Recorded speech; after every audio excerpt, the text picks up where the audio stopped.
Teman-teman sekalian, kita melakukan konferensi pers terkait dengan memberikan hak jawab atau klarifikasi ya terkait dengan perkembangan Sampurna. Kami pemerintah kota dalam hal penanganan COVID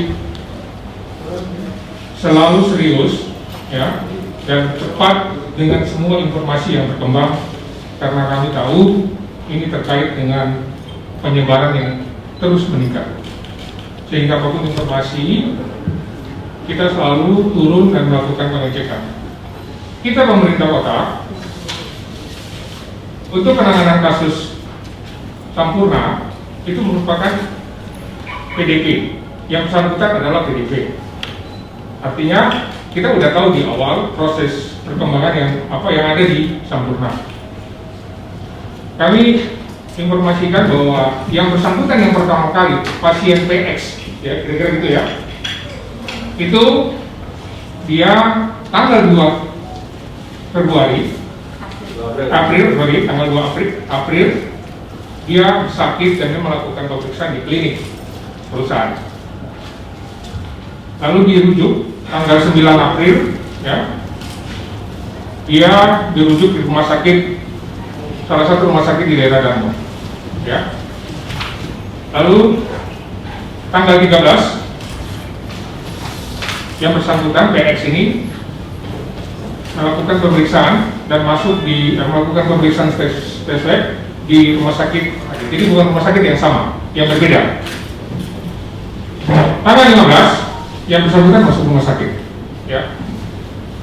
Kami pemerintah kota setiap harinya itu melakukan tracing. Tracing itu adalah melaksanakan penyelidikan epidemiologi di setiap rumah sakit. Jadi teman-teman setiap hari itu datang ke rumah sakit, nelpon rumah sakit yang ada di Surabaya, menanyakan apakah ada kasus COVID di rumah sakitnya. Selain datang, ada form yang sudah disiapkan yang harus rumah sakit kirimkan kepada dinas. Ya. Jadi selain mereka ngirim, teman-teman dinas itu datangi. Ya. Nah, pada tanggal tersebut, tanggal 16, kami sudah tahu, tapi tidak menyebutkan yang bersangkutan itu di perusahaan mana, ya, dengan dasar alamat dan nama. Teman-teman melakukan tracing ke lapangan. Ketemulah PX itu. PX itu ternyata adalah Sampurna, kerja di karyawan Sampurna, ya. Jadi begitu ketahui tanggal 16, jadi pemerintah kota lalu mengundang perusahaan Sampurna untuk menjelaskan bahwa ada karyawannya yang positif. Kita yang saya tadi bilang dari tanggal 2 sampai tanggal 15 itu sejarah setelah kita ketahui di tanggal 16. Pengetahuan tanggal 16 itu langsung karena teman-teman itu jemput bola, datang ke rumah sakit, cari tahu, dapat, lalu turun ke lapangan, dapat yang bersangkutan ada di Sampurna. Karena teman-teman tahu potensi Sampurna itu sangat besar, sehingga teman-teman dinas kesehatan mengundang perusahaan, ya, yang bersangkutan. Kalau dari sini kan teman-teman sudah tahu. Jadi bukan perusahaan yang lapor ke kita yang memanggil, yang menemukan, ya, bukan tanggal 14, tapi tanggal 16. Saya tadi cerita dari awal sampai tanggal 16 itu adalah sejarah yang kita telusuri. Bagaimana kita tahu? Karena memang kita turun, kita tracing satu-satu, ya. Jadi kita bisa membantah ada laporan tanggal 14 itu keliru. Di pemerintah kota kita kelola data itu dengan detail sehingga kita bisa tahu perkembangan yang terjadi di Surabaya. Data tersebut itulah yang dipakai untuk dilakukan intervensi oleh satuan gugus tugas yang ada di pemerintah kota. Apakah itu dari bidang kesehatan atau itu dari bidang protokol yang lain yang melakukan intervensi. Nah, kami informasikan ke teman-teman sekalian, data yang kami terima, contoh seperti kemarin 48 terkonfirmasi, ya, 48 terkonfirmasi itu 30 adalah dari Sampurna. Ya, dari Sampurna itu data yang terkonfirmasi kita terima, kita olah lagi, kita cek, sehingga kita tahu betul setiap data yang diterima dari pusat itu, lalu kita melakukan konfirmasi, melakukan pengecekan di lapangan, tracing ulang data itu, sehingga kita tahu apakah ada yang masih nginap, melakukan rawat inap, apakah ada yang masih rawat jalan, adakah yang sudah sembuh. Sehingga intervensi dari pemerintah terhadap saudara-saudara kita ini yang sakit itu berbeda-beda dengan data dengan intervensi yang dilakukan dengan data yang kami miliki. Jadi teman-teman, itulah yang kami sampaikan, bahwa pemerintah kota tidak pernah terlambat. Laporan walaupun tidak lengkap, teman-teman itu turun ke lapangan, melakukan pengecekan. Kita jemput bola. Tiap hari teman-teman melakukan konfirmasi ke rumah sakit, ya bukan ya? Lalu setelah data-data, teman-teman lalu turun mencari mereka pasien yang sudah terkontak dengan siapa saja. Ya, data-data tersebut lalu dibentuklah klaster pengawasan. Jadi OPD, PDP itu data yang kita dapat dari rumah sakit, lalu kita cek mereka itu siapa saja. Nah, ini dan itu terjadi begitu hari ini kita dikirim rumah sakit, hari itu juga langsung diturun melakukan pencarian, penelusuran jejak-jejak dari saudara kita yang sakit itu. Jadi teman-teman sekalian, itu yang kami sampaikan di awal, bagaimana mekanisme yang ada. Teman-teman sekalian, kita memanggil perusahaan. Di dalam program perusahaan itu ketemu dengan pemerintah kota. Ya. Dalam itu dengan pemerintah kota ada kesepakatan. Kita memanggil perusahaan itu, ya, jadi bukan perusahaan yang lapor ya. Kita yang memanggil karena kita akhirnya tahu dengan data yang memang tidak jelas. Di rumah sakit tidak akan mungkin kasih tahu bahwa pasien ini kerjanya di sini enggak. Ada pasien alamat ini, dia mengalami gejala, ya teman-teman melakukan pencarian. Ya, jadi selalu informasi itu tidak sempurna. Tapi pencarian itu yang dilakukan sempurna, melakukan penelusuran di lapangan sampai menemukan kalau dia kerja di mana, berapa, dalam alamat itu ada berapa keluarga, berapa jiwa, ya.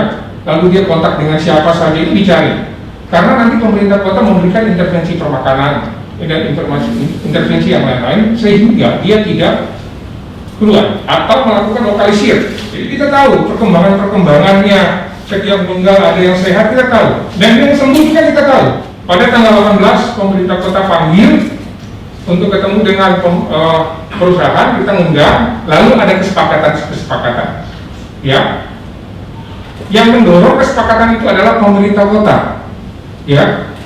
Terkait kasus Sampurna tadi sudah disampaikan oleh Bapak Fixer, ya, mulai dari penemuan kasus semua dilakukan oleh Dinas Kesehatan Kota dan Puskesmas. Kita jemput bola, betul apa yang disampaikan, dan kita yang pasti adalah kita yang memanggil PT HM Sampurna terkait dengan adanya beberapa orang pasien yang dirawat. Kemudian setelah itu kami meminta PT Sampurna langsung melakukan rapid dan langsung mengisolasi. Di dalam pabrik Sampurna itu ada kurang lebih 506. Kenapa saya sampaikan bahwa puskesmas yang melakukan tracing pada saat itu, di sini sudah jelas bahwa ada data kontak eratnya karyawan. Ya, kita begitu tahu satu orang sakit, kita langsung cari. Ya, kita langsung cari siapa OTG-nya, siapa ODP-nya. Nah, kemudian kita dapat ini kurang lebih ada sekitar dari 506, kemudian kita rapid ada 123 rapid positif. Dari 123 rapid positif, saya minta Sampurna untuk melakukan swab. Pada saat kejadian tanggal berapa? 16 ya atau 18 kita belum punya rapid. Kita belum dapat bantuan reagen ataupun VTM dari Kementerian Kesehatan. Tetapi setelah dapat bantuan itu kita bisa bergerak cepat, ya, bisa bergerak cepat untuk swab, tidak hanya Sampurna tetapi beberapa. Nah, Sampurna baru dilakukan 48 pasien yang dilakukan swab dan 30 positif, ya. Jadi itu yang kami lakukan, bahkan kami pun minta Sampurna melakukan mengisolasi karyawannya di suatu tempat, ya, di suatu hotel, sehingga bisa tidak tertular dengan yang lain. Puskesmas melakukan pemantauan tadi dari hasil tracing puskesmas di mana ada kontak erat karyawannya, itu kita lakukan pemantauan selama 14 hari. Ya. Kemudian juga diberikan permakanan. Itu sudah dari awal kita memberikan mereka-mereka yang ODP, OTG, PDP untuk diberikan permakanan. Jadi tidak benar kalau kita terlambat dalam hal penanganan COVID. Saya perlu informasikan selama ini adalah setiap declare yang dari pusat itu memang sering terlambat, jauh hari. Jauh sebelum kementerian itu mendeklar, kami sudah turun. Kenapa? Karena nama-nama yang confirm itu ada di dalam data-data kami OTG, ODP, PDP. Artinya itu adalah pasien yang memang sudah kita pantau, ya, pasien-pasien yang sudah kita pantau, sehingga tidak pernah kami diam, tidak pernah, ya. Setiap satu orang confirm langsung kita cari siapa terdekat. Begitu dapat yang terdekat siapa, dia bertemu dengan siapa. Itulah yang kita lakukan isolasi mandiri. Pada saat kami memanggil PT Sampurna, kami langsung memerintahkan untuk tutup. Kami pun Pemkot memfasilitasi, mencarikan tempat tidur untuk mereka-mereka yang positif, dan sudah dapat sekitar 100 tempat tidur untuk karyawan Sampurna. Mungkin itu yang bisa saya tambahkan. Yang menunjukkan kasus itu adalah teman-teman dari Dinas Kesehatan berdasarkan informasi dari rumah sakit. Ya. Teman-teman sekalian, ini sekarang kita juga sampaikan bahwa apalagi yang ditangani oleh pemerintah kota di luar itu.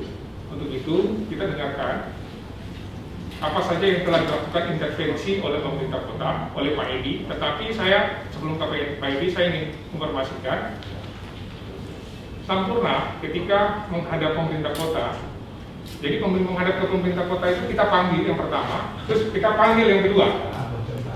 Panggil yang kedua itu adalah bersama saya, Pak Edi, sama Bu Feni. Di ruangan ini, malam hari, kita membahas tentang perusahaan itu harus tutup. Itu kita lakukan sekitar tanggal 27 ya. Tanggal 27 jam 4 sore, sorry. Kita minta perusahaan tutup, kita minta nama-nama yang belum ada dalam daftar kita untuk cross check supaya kita memegang by name, by address, tidak keliru nama-nama ini. Untuk kita melakukan tracing kembali, untuk kita memberikan intervensi dari pemerintah kota kepada mereka-mereka yang terkena. Nah, saat itu sudah diminta tutup dan janji, dan kita sudah menawarkan beberapa hotel. Jadi hotel itu, walaupun dari PT Sampurna yang membayar, yang mengarahkan supaya harus tinggal di situ adalah pemerintah kota. Di pertemuan pertama, dan kita ingatkan kembali dalam pertemuan kedua. Ya. Saya monggo selanjutnya Pak Edi bisa menjelaskan apa saja yang sudah dilakukan. Kita komunikasi sampai akhirnya yang bersangkutan itu ketemu dengan Ibu Wali itu tanggal 26 di Balai Kota. Karena Ibu juga menyarankan tolong tutup. Dan sudah tutup saat itu. Sampurna tutup. Langsung tutup waktu itu ya. Sampurna tutup dan minta supaya seluruh yang positif rapid test itu dimasukkan isolasi di hotel. Akhirnya tanggal 20 dia menyanggupi, 27 ketemu lagi ya, tadi sampai ke Pak Fisher kami sampaikan Pak kapan sampai mau mengisolasi. Ya Pak, kita masih komunikasi dengan hotel di wilayah barat. Jangan wilayah barat yang dekat dengan kantor sampean supaya mantaunya dan pengawasannya lebih enak. Akhirnya disepakati dapatlah satu hotel di wilayah Surabaya Timur. Tanggal 28 kami bel lagi, Pak kapan? Ya Pak, ini masih kami matangkan. Tanggal 29 jam 10 kami bel lagi. Akhirnya mereka, ya Pak, jam 1 ini kami sudah mulai memasukkan isolasi. Akhirnya kami tempatkan anggota saya, salah satu hotel itu kami sebutkan Pak anak anggota saya mantau di sana sampai mereka masuk semua sejumlah 98, bukan 32 seperti data yang awal kami terima. Nah, langkah yang kami lakukan adalah tanggal 27 itu mulai pagi kami melakukan penyemprotan disinfektan di lokasi Sampurna di Kalirumput sampai dengan tadi malam. Tadi malam kami melakukan penyemprotan dengan mobil PMK di belakang dan samping kanan kiri perusahaan yang berhubungan dengan pemukiman. Itu tanggal 27 kami nyemprot, 28 kami nyemprot, 29 kami nyemprot sampai dengan tadi malam 30 teman-teman PMK melakukan penyemprotan di lokasi itu. Yang kedua, teman-teman, yang kami sampaikan adalah bahwa kami juga menyebar kasat gas kami. Kebetulan yang data awal 32 itu tersebar di 14 kelurahan. Sehingga kami menyebar kepada kasat gas kami untuk memantau perkembangan yang bersangkutan dan keluarganya. Dan kami sampaikan kepada ketua RT, ketua RW untuk ikut menjaga jangan sampai keluarganya ikut terkucilkan. Sekarang ini kan ketika orang di lingkungan itu ada satu pasien positif itu keluarganya ikut terkucilkan. Namanya tugas kami dengan camat lurah menyampaikan kepada RT RW dan masyarakat sekitarnya, tolong keluarga jangan dikucilkan karena mereka kita minta kepada Sampurna juga untuk membackup isolasi mandiri yang bukan karyawannya, yang keluarganya, karena keluarganya juga masuk UDR atau ODG ya, sehingga mereka harus melakukan isolasi di rumah. Itu dan saat ini kami melakukan pengawasan terus melalui kasatgas saya yang ada di Kasatgas Dinas dan juga lurah, dan kita komunikasi juga dengan media. Tujuannya apa? Supaya mereka juga bisa beraktivitas dan mereka juga bisa melakukan isolasi mandiri di rumahnya dengan tenang. Teman-teman bisa bayangkan, kita tidak bisa mengetahui semuanya kalau tidak ada tes, ya, menyatakan semuanya kalau tidak ada tes. Di wali kota mengirim surat, tentunya dalam pengiriman surat itu pasti beliau tahu ada proses yang harus mendesak, ada yang terhambat, sehingga beliau untuk demi kepentingan warga, beliau mengirim surat kepada kementerian untuk minta penambahan giget, dan alhamdulillah diberikan. Ya, itulah yang dimanfaatkan untuk warga Surabaya. Kita tahu warga Surabaya dalam jumlah yang cukup besar, jadi ini harus berpenanganan yang serius. Itu dilakukan oleh wali kota. Ya, jadi teman-teman, saya kira itu. Jadi kalau dibilang kita tidak serius atau lambat, itu tidak benar. Itu keliru. Ya, data yang kita bicara ini, yang kita pegang, membuktikan bahwa kita turun dan kita melakukan cek dan cross check, melakukan pemutusan mata rantai.